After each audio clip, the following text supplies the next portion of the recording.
If you were president today, what would you do right now, President of the United States? Well, if I had made it to the presidency, meaning with the kind of constituency and support that's required to be a president in the United States, I'd probably do what Obama's doing.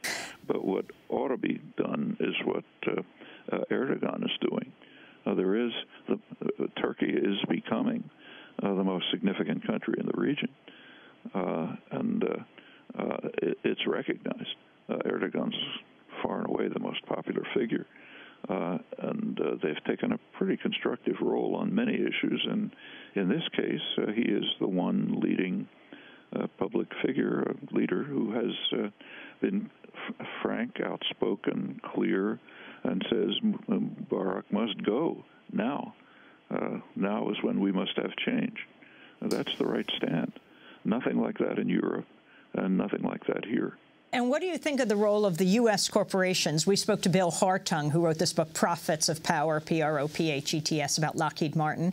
The overwhelming amount of money, the billions that have gone to Egypt, haven't really gone to Egypt. They've gone to U.S. weapons manufacturers like General Dynamics, like Lockheed Martin, like Boeing, et cetera. In fact, Boeing owns NARIS, which is the digital technology that's involved with surveillance of the cell phone, of the Internet system there, where they can find dissident voices for the Egyptian regime, and who knows what they will do with those voices, just among others. But these corporations that have made such a killing off the repression, where are they standing right now in terms of U.S. policy? Well, they don't issue press releases, so we have to speculate, but it's pretty obvious that they have a major stake in the dictatorships. Not just Egypt. So, for example, a couple of months ago, Obama announced the biggest military sale in history to Saudi Arabia, $60 billion worth of jet planes, helicopters, armored vehicles, and so on and so forth. The pretext is we have to defend Saudi Arabia against Iran. Remember that among the population, if anyone cares about them, 10% regard Iran as a threat, and a majority think the region would be better off if Iran had nuclear weapons. But we have to defend them against Iran by sending them military equipment, which would do them absolutely no good in any confrontation with Iran. But it does a lot of good for the American the military-industrial complex that Eisenhower was referring to in that clip you ran a while back. So yes, William Hartung was quite right about this. In fact, a part of the reason why there's such strong support for Israel in the military lobby, in the military-industrial lobby in the United States, is that the massive arms transfers to Israel, which, whatever they're called, end up essentially being gifts. They go from the pocket of the U.S. taxpayer into the pocket of military industry. But there's also a secondary effect, which is well understood. They're kind of a teaser. When the U.S.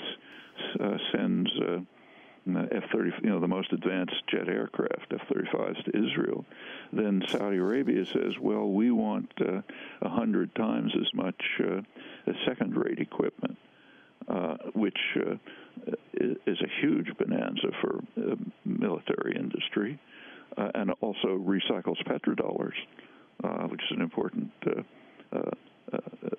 necessity for the U.S. economy. So these things are quite closely tied together. And it's not just military industry, construction projects, development, telecommunications, in the case of Israel, a high-tech industry. So Intel Corporation, the world's major chip producer, has announced a new generation of chips, which they hope will be the next generation of chips. And they're building their main factory in Israel. Just announced an expansion of it. The relations are very close and intimate all the way through. Again, in the Arab world, certainly not among the people. But we have the Muasher principle. As long as they're quiet, who cares? We can disregard them. And the significance of Mubarak in the Israel, Israel, Palestine, Egypt axis. I mean, going back to 1979, if you could briefly remind people why he's so important. As the media keeps saying, he has meant peace and stability with Israel. He gives the U.S. access to their airspace. He guarantees access to the Suez Canal. Talk about that and what the change would mean. We should actually go back a little further. In 1971, President Sadat of Egypt offered Israel a full peace treaty in return for withdrawal from the occupied territories. He cared about the Sinai, but Israel considered it, rejected it. Henry Kissinger, National Security Advisor, supported the rejection. State Department then supported Sadat, and Israel, it was a fateful decision. That's the point at which Israel quite explicitly chose expansion over security. They were then expanding into the Sinai, planning to build a city of 1 million people, the Egyptian Sinai settlements, driving farmers out into the desert and so on. Well, that was the background for the 1973 war. Which made it clear that Egypt can't simply be dismissed. Then we move on to the negotiations, which led in 1979 to the U.S. and Israel pretty much accepting Sadat's offer of 1971, withdrawal from the Sinai in return for a peace treaty. That's called a great diplomatic triumph. In fact, it was a diplomatic catastrophe. A failure to accept it in 1971 led to a very dangerous war, suffering, brutality, and so on. And finally, the U.S. and Israel essentially more or less accepted it. Now, as soon as that settlement was made, 1979, Israeli strategic analysts, the main one was Avner Yaniv, but others too, recognized right away that now that Egypt is excluded from the confrontation, Israel is free to use force in other areas. And indeed, it very soon after that attacked Lebanon. Didn't have to worry about an Egyptian deterrent.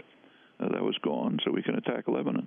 And that was brutal, vicious attack, killed 20,000 people, led finally to the Sabra Shatila massacre, destroyed most of southern Lebanon, and no defensive rationale. In fact, it wasn't even pretended. It was an effort to, as it was said, it was a war for the West Bank. It was an effort to block embarrassing Palestinian negotiation diplomatic offers and move forward on integrating the occupied territories. Well, they were free to do that once the Egyptian deterrent was gone, and that continues. Egypt is the major Arab state, the biggest military force by far, and neutralizing Egypt does free Israel. And when I say Israel, I mean the United States and Israel, because they work in tandem. That frees them to carry out the crimes of the occupation, attacks on Lebanon. There have been 5 invasions already. There might be another one. And Egypt does not interfere. Furthermore, Egypt cooperates in the crushing of Gaza. That terrible free election in January 2006 not only frightened the U.S. and Israel. They didn't like the outcome, so turned instantly to punishing the Palestinians. But the same in Egypt. The victor in the election was Hamas, which is an offshoot of the Muslim Brotherhood. Is very much feared by the Egyptian dictatorship, because if they ever allowed anything like a free election, the Muslim Brotherhood would no doubt make out quite well. Maybe not a majority, but it would be a substantial political force, and they don't want that. So therefore, they cooperate. Egypt under Mubarak cooperates with Israel in crushing Lebanon. Built a huge fence on the Egyptian border with U.S. Engineering help, and it sort of monitors the flow of goods in and out of Gaza on the Egyptian side. It essentially completes the siege that the U.S. and Israel have imposed. Well, all of that could erode if there was a democratic movement that gained influence in Egypt, just as it did in Palestine. I should mention that there's one other semi-democratic election in the Arab world regularly. That's in Lebanon. Lebanon's a complex story. It's a confessional democracy, so the Shiite population, which is the largest of the sects, is significantly underrepresented under the confessional system. Nevertheless, the elections are, not just staged elections under dictatorships, and they have outcomes too, which are suppressed here.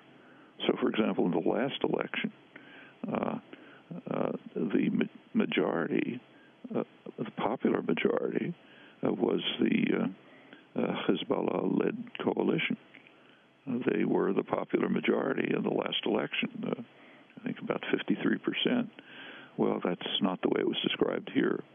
If you read, say, Thomas Friedman, he wrote an ode about the election, about he was practically shedding tears of joy at free elections in which Obama won over Ahmadinejad.